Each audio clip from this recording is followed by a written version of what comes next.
Rabu 2020 Safar 1445 Hijriah September 2023 Masehi. Masalah membawa Al-Quran ketika haid. Bagaimanakah hukum seorang wanita yang sedang haid membawa Al-Quran?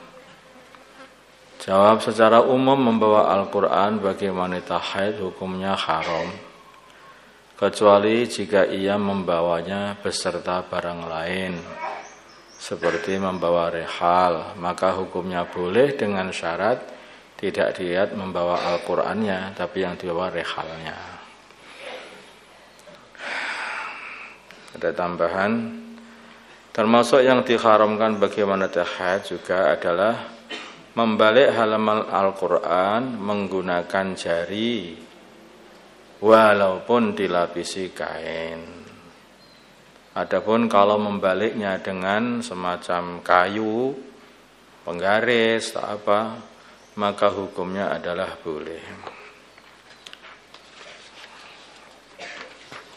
Kalau sedang haid, kalau membalik ya cari apa itu penggaris, itu mungkin mudah untuk dibuat, atau membuat kertas yang dilipat-lipat tebal gitu. Kalau nggak ada kayu bisa dibuat untuk membalik juga. Merubah status air. Sebagaimana kita ketahui bahwa air yang mutanajis, kena najis, tidak bisa digunakan untuk bersuci.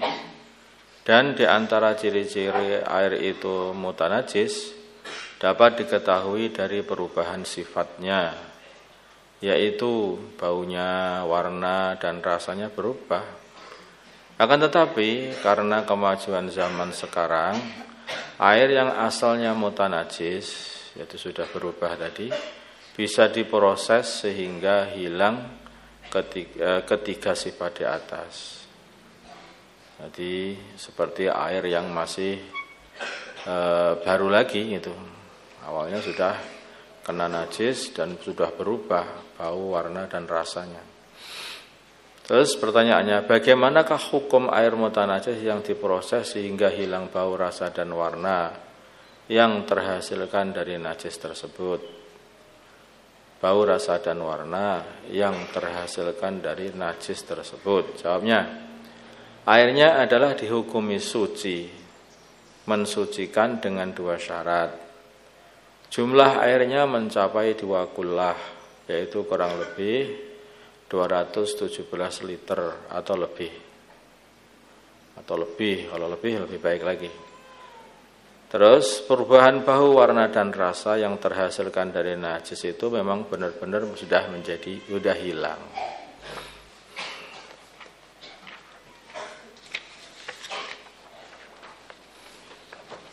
Masalah pakaian yang nyasar dari tempat pencucian pakaian. Ghufron adalah salah satu pelanggan pencucian pakaian, laundry. Ketika dia membawa cucian laundrynya yang sudah bersih ke asramanya, ia menemukan beberapa pakaian yang bukan miliknya. Jadi dia bawa sampai di kamar, dibuka, biasanya kan dikasih plastik itu. Ternyata ada beberapa pakaian yang terlipat di situ itu bukan pakaian dia, pakaian orang masuk di pakaian dia. Ya, yang nata itu tukang laundry asalnya, tukang cuci pakaian. Pertanyaan, bagaimana status pernah itu? Kalian pernah lah, itu semua hampir pernah itu. Bagaimana status pakaian yang bukan miliknya ternyata berada di pakaiannya, yang bukan miliknya masuk ke dalam kantong plastiknya itu. Kesalahan dari tukang laundry sebetulnya itu. Jawabnya, pakaian tersebut merupakan tanggung jawab tukang laundry yang harus dikembalikan oleh Kang Ghufron ke tukang laundry. Jadi enggak boleh dimiliki oleh Ghufron. Sehingga alhamdulillah beranak pakaianku. Enggak boleh yang seperti itu dikembalikan, kalau itu kesalahan tukang laundry dikembalikan, biar dikembalikan kepada yang punya. Bolehkah Kang Gufron memakai pakaian tersebut? Ya tidak boleh, enggak boleh dipakai. 4. Wirid setelah sholat Jumat. Di sebagian daerah setelah selesai sholat Jumat, para jamaahnya membaca Al-Fatihah, Al-Ikhlas, dan Qul huwallahu ahad, qul a'udzu birabbil falaq, qul a'udzu birabbin nas, masing-masing 7 kali. Kemudian dilanjutkan dengan membaca doa Ilahi lastu lil firdausi ahla sebanyak 5 kali. Apakah hal demikian disunahkan atau ada dalilnya? Itu sajalah tanyaannya. Ya, itu disunahkan di dalam kitab Jami' Shaghir bagi Imam Jalaluddin As-Suyuti, kepunyaan beliau. Ada dalam kitab Nihayatul Muhtaj juga, ada kitab Asnal Matalib, dan juga ada di kitab Bughyatul Mustarsyidin. Diriwayatkan bahwa barang siapa yang membaca surat Ikhlas 7 kali, Al-Falaq 7 kali, dan An-Nas 7 kali setelah sholat Jumat, sebelum ia mengubah posisi kakinya, maka akan diampuni dosa-dosanya yang telah lewat dan yang akan datang, sehingga tidak, yang maksudnya tidak akan mudah mengamalkan dosa juga. Dan diberi pahala sebanyak jumlah orang yang beriman kepada Allah dan Rasul-Nya. Dan dijaga dari keburukan sampai Jumat yang akan datang. Diriwayatkan yang lain terdapat tambahan bahwa barang siapa yang membacanya sebelum ia berbicara, maka dia akan dijaga agamanya, dunianya, keluarganya, dan anak-anaknya hingga Jumat yang akan datang. Masya Allah, fadilahnya besar sekali itu. Karena fadilahnya besar, banyak yang enggak kuat. Enggak kuat mikul, kemudian pergi sebelum doa. Ya, memang kebaikan ini ya pilihan. Adapun doa Ilahi lastu lil firdausi ahla itu dinukilkan dari Syekh Abdul Wahab Asy-Sya'rani di dalam kitab I'anatul Talibin dan kitab Bughyatul Mustarsyidin, bahwa barang siapa yang istiqomah, itu ijazah dari Syekh Abdul Wahab Asy-Sya'rani, itu wali kutub kan. Barang siapa yang istiqomah membaca 2 bait doa ini setiap hari Jumat, maka ia akan mati dalam keadaan Islam tanpa ada keraguan. Penting sekali ini. Adapun syair Ilahi lastu lil firdausi ahla bukanlah syairnya Abu Nuwas. Adapun syairnya Abu Nuwas sebelum ia wafat adalah sebagai berikut. Ya Rabbi in adamat dunubi kasratun falaqad alimtu bi anna afwaka a'zamu in kana la yad'uka illa muhsinun famanil ladzi yarju wa yad'u al mujrimu ad'uka rabbi kama amarta tadarruan fa idza radatta yadi faman dha yarhamu mali ilaika wasilatan illa ar-raja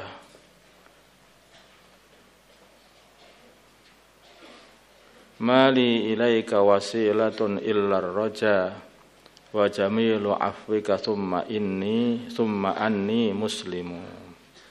Wahai Tuhanku, bila mana dosa-dosaku gede dan banyak, maka sungguh aku telah mengetahui sungguhnya ampunanmu lebih gede lagi. Wahai Tuhanku, bila mana yang berdoa kepadamu hanyalah orang-orang yang baik-baik saja, orang baik. Lalu orang yang penjahat itu kalau doa kepada siapa? Kalau yang minta kepada kamu hanyalah orang baik. Nah kalau penjahat seperti saya ini kalau minta kepada siapa kalau gitu?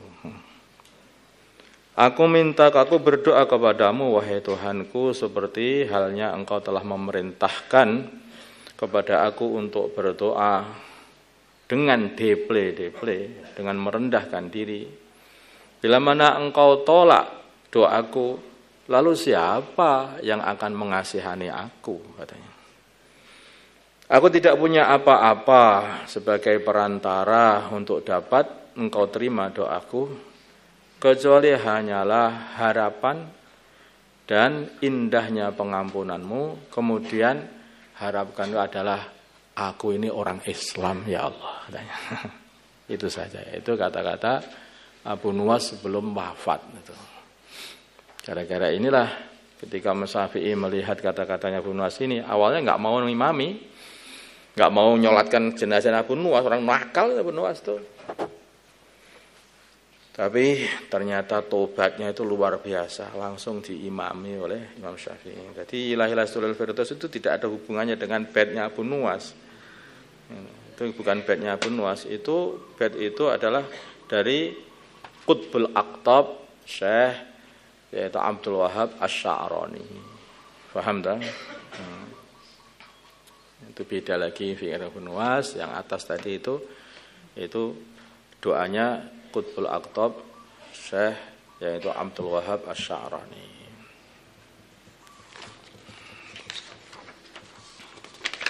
Bis.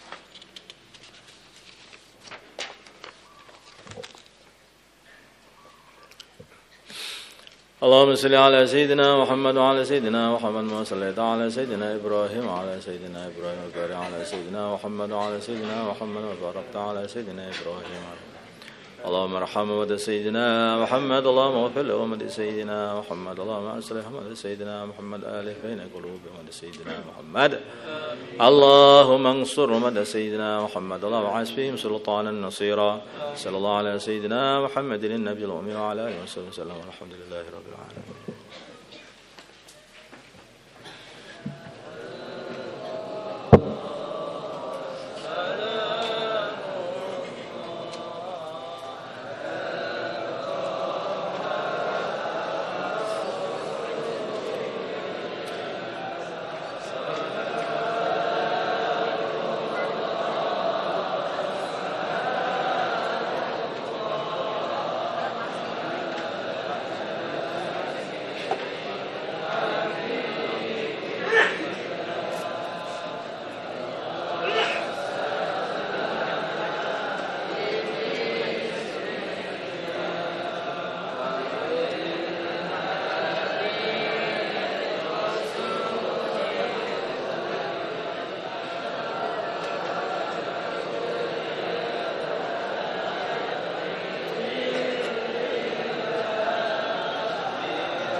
ارحمنا يا